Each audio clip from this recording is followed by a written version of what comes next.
మీకు గుర్తుందా 2006లో mobile phones ఎలా ఉండేవి?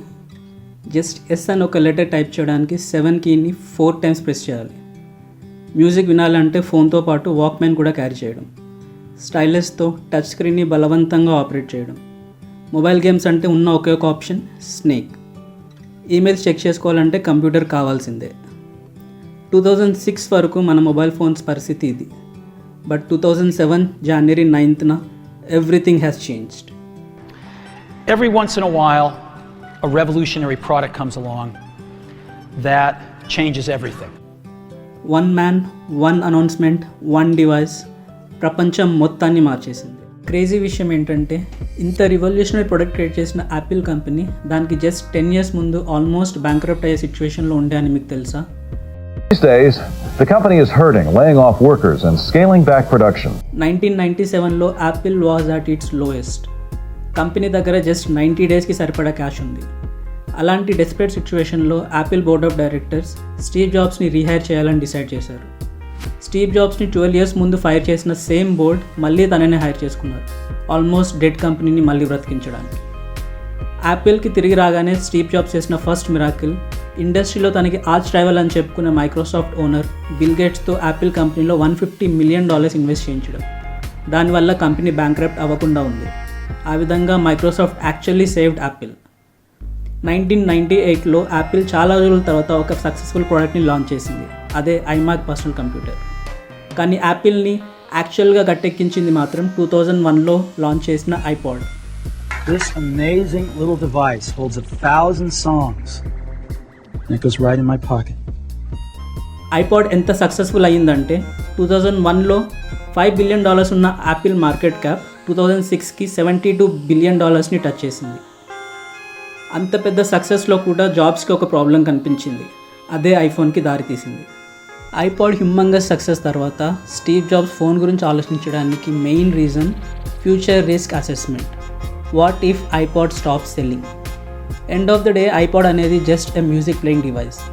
అప్పుడున్న ఫోన్స్లో ఆల్రెడీ మ్యూజిక్ ప్లేయింగ్ అబిలిటీ ఉంది, కానీ స్టోరేజ్ కెపాసిటీ చాలా తక్కువ. 10-20 songs కంటే ఎక్కువ స్టోర్ చేసుకోవడం కుదరదు.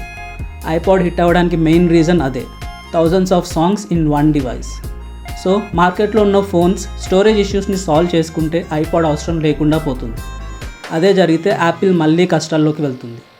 అండ్ అప్పట్లో చాలామంది మల్టిపుల్ డివైజెస్ క్యారీ చేసేవాళ్ళు, each for different purpose. For example ఒక ఫోన్, మ్యూజిక్ వినడానికి ఐపాడ్, అండ్ బిజినెస్ పర్పసెస్కి బ్లాక్బెర్రీ ఆర్ పీడిఏ లాంటివి. మల్టిపుల్ గ్యాడ్జెట్స్ క్యారీ చేయడం, వాటిని ఛార్జ్ చేయడం చాలా టీడియస్ టాస్క్. ఈ ఇష్యూస్ నోటీస్ చేసిన స్టీవ్ జాబ్స్ ఒకే డివైస్లో ఆ ఫంక్షనాలిటీస్ అన్నీ పెట్టాలని అనుకున్నాడు. 2004లో ఫోన్ డెవలప్మెంట్ మీద వర్క్ చేయమని తన టీంకి చెప్పాడు. తన requirement simple, it should be revolutionary. అప్పుడు స్టార్ట్ అయింది ప్రాజెక్ట్ పర్పుల్. ఒరిజినల్ ఐఫోన్ ప్రాజెక్ట్కి యాపిల్ వాళ్ళు ఇంటర్నల్గా పెట్టుకున్న కోడ్ నేమ్ అది. కరెక్ట్గా అదే టైంలో Steve jobs was fighting another battle of his own, cancer.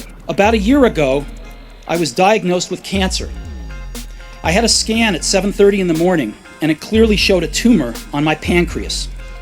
I didn't even know what a pancreas was.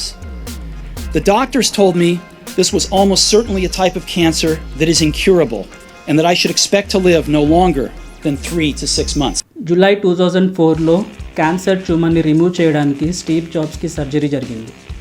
తనకి ఇంకా లిమిటెడ్ టైం ఉందని రియలైజ్ అయిన స్టీవ్ జాబ్స్ తన టీం మీద ఎక్స్ట్రీమ్ ప్రెషర్ పెట్టడం స్టార్ట్ చేశాడు. ఎంతలా పుష్ చేశాడంటే non stop work hours and high pressure వల్ల టీంలో చాలామంది సీరియస్ హెల్త్ ఇష్యూస్ ఫేస్ చేశారు. కొంతమంది ప్రెషర్ తట్టుకోలేక రిజైన్ చేసి వెళ్ళిపోయారు. ఇంకా కొంతమంది మ్యారిటల్ ప్రాబ్లమ్స్తో డివోర్స్ వరకు వెళ్ళారు, just because they couldn't give time to anything else in their life. Project పర్పుల్లో 3 కీ మెంబర్స్ ఉన్నారు. Hardware engineer Tony Fadell, software engineer Scott Forstall and design engineer Jony Ive. IPhone development ఇనిషియల్గా 2 different ఆప్షన్స్తో start అయింది. Number 1 ఐపాడ్ని enhance చేసి phone క్యాపబిలిటీస్ని add చేయడం. Number 2 ఐమ్యాక్ని కంప్రెస్ చేసి ఫోన్ లాగా మార్చడం విత్ టచ్ స్క్రీన్ టెక్నాలజీ. ఏది వర్కౌట్ అవుతుందో క్లారిటీ లేదు, సో 2 ఐడియాస్ మీద వర్క్ చేయడం స్టార్ట్ చేశారు. టోనీ ఫెడెల్ లీడ్ చేసిన ఐపాడ్ ఎన్లార్జ్మెంట్ టీమ్ హార్డ్వేర్కి ప్రయారిటీ ఇస్తే, స్కాట్ ఫాస్టెల్ లీడ్ చేసిన Mac OS team software enhancement మీద ఫోకస్ చేసింది. టీమ్స్ అన్నీ ఇండిపెండెంట్గా వర్క్ చేయాలనేది స్టీవ్ జాబ్స్ రూల్. సాఫ్ట్వేర్ వాళ్ళు ఏం చేస్తున్నారో హార్డ్వేర్ వాళ్ళకి తెలియడానికి లేదు, అండ్ హార్డ్వేర్ వాళ్ళు ఏం చేస్తున్నారో సాఫ్ట్వేర్ వాళ్ళకి తెలియడానికి లేదు. సీక్రెసీ ఏ రేంజ్లో మెయింటైన్ చేశారంటే అసలు ఐఫోన్ ఎలా ఉంటుందని ఆ ప్రాజెక్ట్ టీంలో కూడా ఎవరికి తెలియదు till launch day. Finally Mac OS portable version ఫ్లాలెస్గా వర్క్ అవ్వడం చూశాక ఐపాడ్ ఎన్లార్జ్మెంట్ ఐడియాని ఆపేసి టోటల్ ఫోకస్ మ్యాక్ ఓఎస్ టీమ్కి షిఫ్ట్ చేశారు. అప్పుడు డెవలప్ చేసిన స్ట్రంకెన్ వర్షన్ ఆఫ్ మ్యాక్ ఓఎస్నే ఇప్పుడు ఐఓఎస్ అంటున్నాం, the first mobile operating system. తర్వాత చాలా రోజులు డిజైన్స్ చేయడం, డెమోస్ ఇవ్వడం నడిచింది, బట్ ఏది ఎక్స్పెక్టేషన్స్ రీచ్ అవ్వట్లేదు. ఫైనల్లీ ఒకరోజు స్టీవ్ జాబ్స్ స్కాట్ ఫస్టల్ని పిలిచి 2 weeks టైం ఇస్తున్నా, ఆలోపు ఒక ఎక్స్ట్రాడినరీ డిజైన్ చూపించకపోతే ప్రాజెక్ట్ని వేరే టీమ్కి అసైన్ చేస్తా అని చెప్పేశాడు. Scott's team next 2 weeks 24/7 non స్టాప్గా వర్క్ చేసి ఫైనల్గా ఒక డిజైన్ రెడీ చేశారు. టీం మొత్తం ఎంతగా కష్టపడ్డారంటే 2 weeks తర్వాత వాళ్ళ ఇంటికి డ్రైవ్ చేసే పొజిషన్లో లేరని ఆఫీస్ దగ్గర ఒక హోటల్ బుక్ చేశారు వాళ్ళ కోసం. ఫైనల్లీ స్టీవ్ జాబ్స్కి ఆ డెమో ప్రజెంట్ చేసినప్పుడు తను సైలెంట్గా చూస్తూ ఉండిపోయాడు. తన నోటి నుండి వచ్చిన ఒకే ఒక మాట, show it to me again. He was blown away. అంత ఇంప్రెసివ్ డిజైన్ చూపించినందుకు స్టీవ్ జాబ్స్ వాళ్ళకి ఇచ్చిన గిఫ్ట్ ఏంటో తెలుసా? నెక్స్ట్ 2.5 years వాళ్ళతో నాన్ స్టాప్ వర్క్ చేయించడం. ఐఫోన్ డిజైనింగ్లో ఇంపార్టెంట్గా చెప్పుకోవాల్సింది multi touch screen keyboard. Early 2006లో ఐఫోన్ డిజైనింగ్ చాలా వరకు కంప్లీట్ అయ్యింది, కానీ టచ్ స్క్రీన్ కీబోర్డ్ ఇంకా పర్ఫెక్ట్ అవ్వలేదు. So Scott Forstall ongoing work అంతా ఆపేసి అందరూ యూఐ ఇంజనీర్స్ని ఓన్లీ కీబోర్డ్ డిజైనింగ్ మీద వర్క్ చేయమన్నాడు. After 3 weeks and multiple prototypes, Ken Kocienda అనే ఇంజనీర్ మెస్మరైజ్డ్ ఎవ్రీవన్. తను ఏఐ టెక్నాలజీ యూజ్ చేసి auto correct and predictive typing ఫీచర్స్తో డిజైన్ చేసిన కీబోర్డ్ వాజ్ క్లియర్ విన్నర్. ఇప్పుడు మనం వాడుతున్న అన్ని ఫోన్స్లో ఉండే కీబోర్డ్ ఇక్కడ నుండే వచ్చింది, thanks to Ken. Not just keyboard, iPhone ఎన్నో ఫస్ట్ ఆఫ్ ఇట్స్ కైండ్ టెక్నాలజీస్ని ఇంట్రొడ్యూస్ చేసింది. ambient లైట్ సెన్సర్, సరౌండింగ్స్ని బట్టి ఆటోమేటిక్గా స్క్రీన్ బ్రైట్నెస్ అడ్జస్ట్ అవుతుంది. ప్రాక్సిమిటీ సెన్సర్, ఫోన్ మాట్లాడేటప్పుడు చెవి దగ్గర పెట్టుకోగానే ఆటోమేటిక్గా స్క్రీన్ ఆఫ్ అవుతుంది. Accelerometer or auto rotate, screen డిస్ప్లేని ఆటోమేటిక్గా షిఫ్ట్ చేస్తుంది, portrait to landscape mode or vice versa. Mobile Safari browser, first time desktop class websites mobile ఫోన్లో యూజ్ చేయడం స్టార్ట్ అయింది. ఇప్పుడు మనకి ఈ ఫీచర్స్ అన్నీ చాలా కామన్ అనిపిస్తాయి, బట్ అప్పట్లో it was nothing less than magic. Finally January 9th, 2007 iPhone launch day. Steve jobs first 3 different products launch చేస్తున్నామని స్టార్ట్ చేశాడు. Wide screen iPod, a mobile phone and an internet communicator. తర్వాత reveal చేస్తూ అవి 3 different products కాదు, 3 devices in one single product అని ఐఫోన్ని ప్రపంచానికి పరిచయం చేశాడు. అంతే, everyone vent crazy. These are not 3 separate devices. This is one device. And we are calling it iPhone. Today Apple is going to reinvent the phone. ఇక్కడ ఒక interesting story చెప్పాలి. Launch ఈవెంట్కి sales start అవ్వడానికి మధ్యలో కూడా ఐఫోన్లో ఒక major change జరిగింది. స్క్రీన్ని plastic నుండి గ్లాస్కి చేంజ్ చేశారు. ఫోన్ పాకెట్లో క్యారీ చేయడం వల్ల స్క్రీన్ మీద స్క్రాచెస్ రావడం నోటీస్ చేసిన స్టీవ్ జాబ్స్ వెంటనే కార్నింగ్ అనే ఒక కంపెనీని కాంటాక్ట్ చేసి ఐఫోన్ స్క్రీన్ కోసం స్క్రాచ్ లెస్ గ్లాస్ కావాలని అడిగాడు. అప్పుడు వాళ్ళు డెవలప్ చేసిన స్క్రాచ్ రెసిస్టెంట్ గ్లాస్నే తర్వాత గొరిల్లా గ్లాస్ అన్నారు. ఆఫ్టర్ లాంచ్ ఈవెంట్ కాంపిటీటర్స్ ఎవ్వరూ ఐఫోన్ని సీరియస్గా తీసుకోలేదు. నోకియా, బ్లాక్బెర్రీ, మోటరోలా అందరూ ఐఫోన్ ఎవరు కొనరని స్టేట్మెంట్స్ కూడా ఇచ్చారు. But public judgement was different. Launch day నుండి ఎగ్జాక్ట్లీ 6 months తర్వాత June 29, 2007 ఐఫోన్ సేల్ స్టార్ట్ అయింది. జనాలు క్యూ కట్టారు ఐఫోన్ కోసం. First week sales 2,70,000. Within 74 days 1 million సేల్స్. 6 monthsలో 4 million ఐఫోన్స్ సేల్ అయ్యాయి. ఐఫోన్ సక్సెస్ ఇంపాక్ట్ ఎలాంటిదంటే గూగుల్ అప్పటికే వాళ్ళ ఓన్ ఫోన్ డెవలప్ చేయడం స్టార్ట్ చేసింది, బ్లాక్బెర్రీ స్టైల్లో హార్డ్వేర్ కీబోర్డ్ డిజైన్తో. బట్ ఐఫోన్ని చూశాక ఆ ప్లాన్ని క్యాన్సిల్ చేసి వాళ్ళు కూడా full touch screen phone develop చేయడం స్టార్ట్ చేశారు. దాని result world's first Android phone. IPhone చరిత్రలో మరో పెద్ద మైల్ స్టోన్ 2008లో వచ్చింది. ఆ ఇయర్ ఐఫోన్ 3Gతో పాటు యాప్ స్టోర్ని కూడా లాంచ్ చేశారు. యాప్ స్టోర్ వల్ల ఐఫోన్ లెవెల్ మారిపోయింది. ఇప్పుడు ఎవరైనా యాప్ క్రియేట్ చేసి యాప్ స్టోర్లో పెట్టవచ్చు. దానివల్ల మల్టిపుల్ థర్డ్ పార్టీ యాప్స్ ఒకే డివైస్లో యూజ్ చేయవచ్చు. After that iPhone just phone మాత్రమే కాదు, ఒక ప్లాట్ఫామ్ లాగా తయారైంది. No limitations at all. App store అనేది truly revolutionary. Without app store ఇప్పుడు మనం యూజ్ చేసే Facebook, Uber, WhatsApp, Instagram, Snapchat లాంటి యాప్స్ ఏవి క్రియేట్ అయ్యేవి కాదు. ఇప్పుడు యాపిల్ యాప్ స్టోర్లో మోర్ దెన్ 2 మిలియన్ యాప్స్ ఉన్నాయి. Just imagine.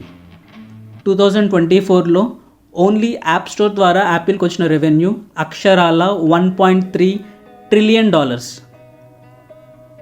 తర్వాత వచ్చిన గూగుల్ ప్లే స్టోర్కి కూడా Apple app store inspiration. IPhone రాకతో మొబైల్ ఫోన్ ఇండస్ట్రీ మొత్తం మారిపోయింది. ఐఫోన్ని చూసి జోక్ అన్నవాళ్ళు అసలు మార్కెట్లో లేకుండా పోయారు. నోకియా మార్కెట్ షేర్ 40% నుండి ఆల్మోస్ట్ 0కి వచ్చింది వితిన్ జస్ట్ 5 years. 2013లో నోకియా వాళ్ళ ఫోన్ డివిజన్ని మైక్రోసాఫ్ట్కి అమ్మేశారు. బ్లాక్బెర్రీ మార్కెట్ షేర్ 20% నుండి అవుట్ ఆఫ్ కాంటెక్స్ట్కి వెళ్ళిపోయింది. ఒకప్పుడు ఫోన్ కింగ్ అయిన Motorola was sold to Google and then to Lenovo. IPhone వాళ్ళతో జస్ట్ కాంపీట్ చేయలేదు, ఎంటైర్ ఇండస్ట్రీని మార్చేసింది. ఇప్పుడున్న ప్రతి smart phone, whether it is Android or iPhone, 2007లో యాపిల్ క్రియేట్ చేసిన టెంప్లెట్నే ఫాలో అవుతాయి. యాపిల్ జస్ట్ టెక్నాలజికల్ అడ్వాన్స్మెంట్స్లోనే కాదు, మార్కెటింగ్లో కూడా నెంబర్ 1. ఎవ్రీ ఇయర్ కొత్త ఐఫోన్ వస్తున్నా ఏమాత్రం డిమాండ్ తగ్గకుండా సేల్స్ ఇంక్రీజ్ చేసుకుంటూ వెళ్ళడం అంటే అంత ఈజీ కాదు. But Apple achieved this feat through its amazing marketing and beautiful ecosystem. ఒక్కసారి ఐఫోన్ తీసుకున్నాక నెక్స్ట్ ఎయిర్పాడ్స్ కూడా తీసుకుంటారు. దాని తర్వాత యాపిల్ వాచ్ కావాలనిపిస్తుంది because it tracks all your health vitals. Next MacBook. And ఇవన్నీ లింక్ చేసుకోవడం ఎంత సింపుల్ అంటే ఒక్కసారి అలవాటు అయ్యాక వేరే బ్రాండ్కి షిఫ్ట్ అవ్వాలనే ఆలోచన కూడా రాదు. అండ్ ఎవ్రీ ఇయర్ కొత్త ఐఫోన్ సెప్టెంబర్లోనే రిలీజ్ చేయడం వెనుక కూడా సూపర్ బిజినెస్ టాక్టిక్ ఉంది. అమెరికాలో schools and colleges around September టైంలోనే ఓపెన్ అవుతాయి ఆఫ్టర్ సమ్మర్ హాలిడేస్. కొత్త క్లాస్కి వెళ్ళే వాళ్ళు ఆబ్వియస్లీ లేటెస్ట్ గ్యాడ్జెట్స్తో షో ఆఫ్ చేయాలని ట్రై చేస్తారు. సో ఎగ్జాక్ట్గా ఆ టైంలో రిలీజ్ చేస్తే సేల్స్ బాగుంటాయని సెప్టెంబర్లో రిలీజ్ చేస్తారు. అలా ఎవ్రీ ఇయర్ ఐఫోన్ సేల్స్ పెరుగుతూనే ఉన్నాయి.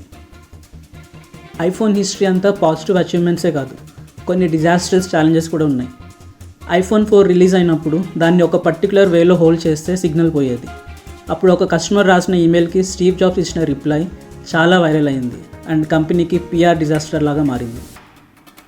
2012లో గూగుల్ మ్యాప్స్ని తీసేసి వాళ్ళ ఓన్ యాపిల్ మ్యాప్స్ని ఇంట్రొడ్యూస్ చేశారు. బట్ అది డైరెక్షన్ సరిగ్గా చూపించకపోవడం వల్ల యూజర్స్ చాలా సఫర్ అయ్యారు. అది ఎంత పెద్ద ఇష్యూ అయిందంటే Apple CEO Tim Cook public apology issue చేయాల్సి వచ్చింది. 2016లో హెడ్ఫోన్ జాక్ రిమూవ్ చేయడం కూడా కాంట్రవర్షియల్ అయింది. యాపిల్ దాన్ని కరేజెస్ స్టెప్ అని చెప్పుకొచ్చింది. బట్ క్రిటిక్స్ మాత్రం అది ఎయిర్పాడ్స్ సేల్స్ పెంచాలని చేసిన టాక్టిక్ అన్నారు. బట్ ఎన్ని ఇష్యూస్ వచ్చినా ఐఫోన్ సేల్స్ మాత్రం తగ్గలేదు. పబ్లిక్ ఐఫోన్ కొనడం ఆపలేదు. ఐఫోన్ జస్ట్ ఫోన్ మాత్రమే కాదు, ఒక ఐడెంటిటీ లాగా మారింది. 2007 నుండి ఇప్పటి వరకు అరౌండ్ 2.3 బిలియన్ ఐఫోన్ సేల్ అయ్యాయి. అంతమంది లైఫ్ని ఐఫోన్ టచ్ చేసింది.